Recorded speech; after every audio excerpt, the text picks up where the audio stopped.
ये 10 बातें प्रधान होती हैं। आपके अंदर अच्छे भाव आ रहे हैं या बुरे भाव आ रहे हैं तो उनमें ये 10 बातें प्रधान हैं। पहला, स्थान। आप कहां बैठे हैं, कहां रह रहे हैं, किस जगह खड़े हैं, आपको स्थान देख करके ही बर्ताव में उतरना है। जैसे मदिरालय है, आप वहां खड़े होंगे तो तमोगुण अपने आप बढ़ने लगेगा, आसुरी प्रवृत्ति बढ़ने लगेगी। ऐसे ऐसे जिस स्थान पर खड़े होने से, देखने से, बात करने से हमारी वृत्ति बिगड़ रही, उस स्थान का तत्काल त्याग कर देना चाहिए, वहां से हट जाना चाहिए। पहला है स्थान। जैसे सत्संग, यमुना जी का एकांतिक पावन तट, किसी लता के नीचे, किसी संत भगवान के सानिध्य में, अब हमारा ये स्थान भजन वृत्ति बढ़ाएगा। उस व्यक्ति का घर जिसके पास जाने से वासनाएं बढ़ रही, उस स्थान में जहां दृश्य देखने से हमारे अंदर गंदी बातें आ रही, पहला है स्थान। दूसरा है अन्न। बहुत बड़ा प्रभाव अन्न का होता है। अगर अधर्म के द्वारा कमाया हुआ अन्न है तो बुद्धि अधर्म में ही लगेगी। यदि भोजन पकाते समय, रसोई रांधते समय आप विकारात्मक चिंतन कर रहे हैं तो कोई भी प्रसाद पाए उसके अंदर विकार जागृत हो जाएगा। अन्न का बहुत बड़ा प्रभाव पड़ता है। यदि हम अन्न थोड़ा भी हमारे अंदर दूषित चला गया तो जब कभी ऐसी विकार की भावना हो, आपके अंदर विकार बन रहा है तो खोजिए।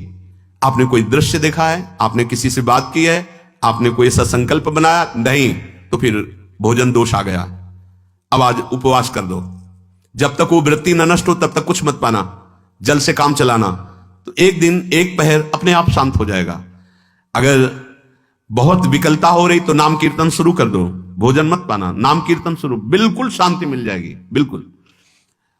और ये तो उदाहरण महापुरुष इसलिए देते कि हम सावधान रहें। हमारे अच्छे भाव या बुरे भाव में ये 10 बातें बहुत प्रभाव डालती हैं। पहला स्थान, दूसरा अन्न, और तीसरा जल। पानी भी बहुत संभाल के नहीं।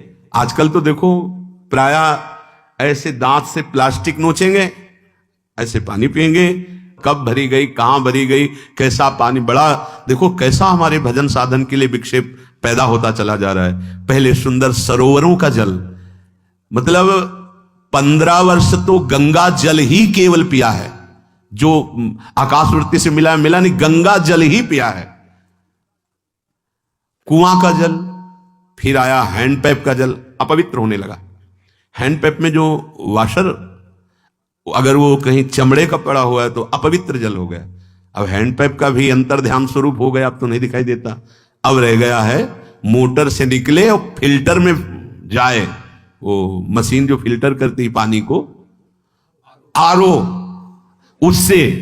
अब वो जिनके पास है तो है, नहीं तो परिक्रमा लगाया हो, आपको पानी पीने को नहीं मिलेगा। देखो कैसा समय आ गया।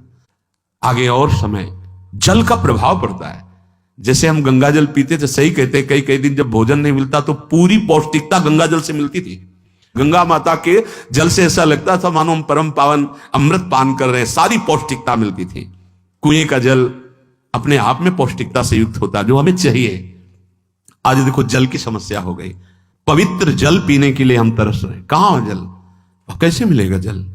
या तो आप पैसे वाले हो तो आप खरीद करके पीजिए, नहीं तो अब वो जल नहीं रह गया कि कुएं से निकाला पी लिया या सरोवर से पी लिया, या कैसा दुर्भाग्य है।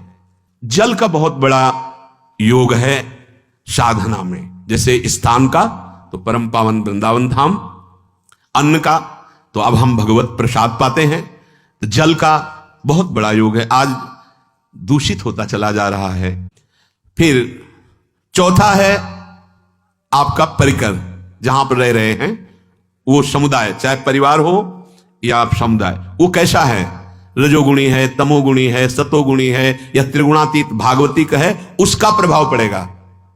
पांचवा है आपका पड़ोस, आसपास वाले घर, जैसा है वैसा प्रभाव पड़ेगा आपके ऊपर।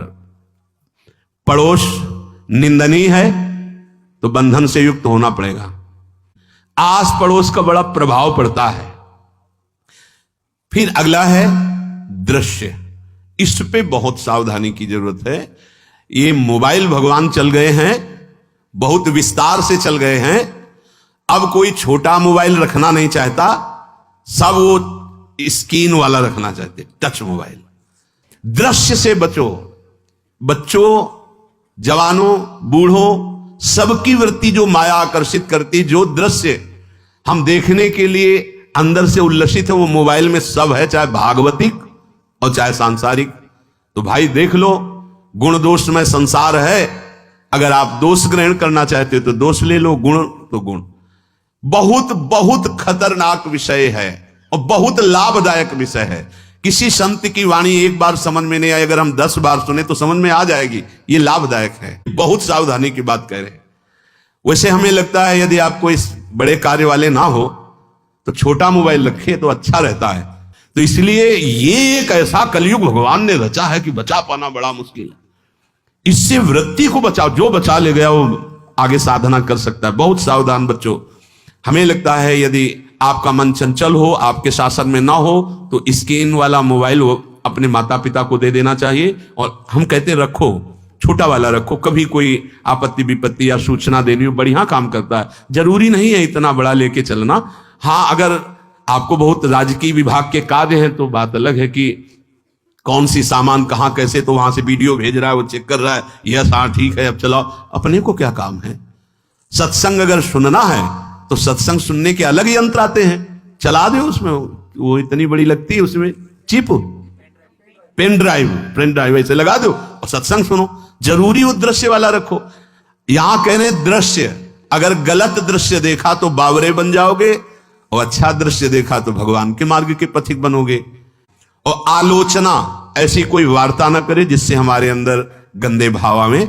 यदि अच्छी चर्चा करते हैं तो अच्छे भाव आते हैं। देखो अभी ऐसी कोई भावुक चर्चा होने लगे तो सबका हृदय द्रवित हो जाएगा, और गंदी चर्चा हो तो हमारा हृदय विकार युक्त हो जाएगा। और कार्य, आप जो कार्य करते हैं उसका प्रभाव आपके मन के ऊपर पड़ता है। और उपासना, आप उपासना भोगों की करते हैं या योग की करते हैं? ये 10 से भाव बनते हैं और 10 से भाव बिगड़ते हैं। स्थान, अन्न, जल, परिवार, अड़ोस पड़ोस, दृश्य, साहित्य, आलोचना, आजीविका का कार्य और उपासना। यदि ये भागवतिक हुए तो आपके अंदर भगवत भाव बढ़ेगा।